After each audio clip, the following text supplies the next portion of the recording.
I can guarantee that the story of Bloxburg is one of the most interesting you'll ever see. Today we'll look into how Bloxburg rose to the top of Roblox, fell off, and then came back up to the front pages, surprising the entire Roblox community. Grab your popcorn because this is going to be a good one. Welcome to Bloxburg was first released in 2014 by developer Cooptis. The game was released in beta for 25 Robux, but people looked past the price tag as the game was like no other at the time. It was a place where you could basically mimic everyday life into a game by doing fun activities like building and decorating homes, working in-game jobs, and having to do tasks like eating and sleeping. The game was really just a game of life, sort of like The Sims. And this new style of game started to gain traction. In 2016 it steadily started to gain players, and these players were loving the game and started to make a tight community around it. They enjoyed how customizable the game was. You could literally make the world of your dreams.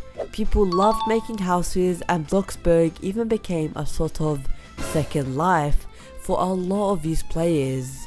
This community grew exponentially, and by 2020 the game was on the front pages and a new, bigger community started to form. But this new community began to voice some complaints. You see, in the early stages of Bloxburg, the game was very simple as it had quite a small community. But as the game grew in popularity, more new players started to join in, and these new players often disliked the game.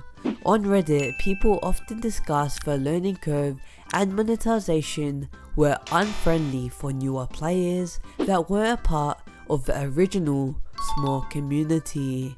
A good example of this is the long, lengthy tutorial Cooptis added at the start of the game to try to help new players. This tutorial ruined the previous fun aspect of getting sent to this new world without knowing where to start or what to do, and comments were saying how these new additions were making the game set up to fail for new players. A longtime fan even stated the game has become a soulless hunk of what it used to be, with everything overcomplicated.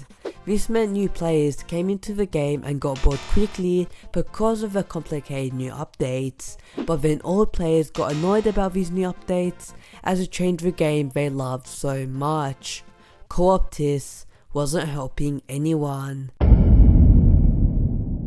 Beginning in early 2023, Bloxburg started a comeback. Cooptis announced that the game would be handed down to Coffee Stain Studios, a publisher owned by the Embracer Group. The Embracer Group were very big names and were behind some of the massive games outside of Roblox, like Borderlands and Tomb Raider. It was getting serious. Now, under this new team, there was an idea to revive Bloxburg by taking out the one most restrictive thing in this game of creativity: the price tag. You see, players needed to pay 25 Robux to get into Bloxburg, and while this is a fraction of $1, it really limited a lot of the players that would have otherwise played Bloxburg, but they didn't have any Robux. Now the game had a second chance. New players that never even considered playing Bloxburg because of its price tag were now pouring in, and with this massive new team, updates skyrocketed, which kept all the new players entertained. Now, in 2025, the game is averaging around 100,000 players, and while this is just a fraction of what they got in their peak, it's still very impressive, and I think Bloxburg has a bright future ahead. Anyway, that's it for this video. If you want to see more content from me, click on one of these videos here. YouTube thinks you'll like them. Anyway, peace.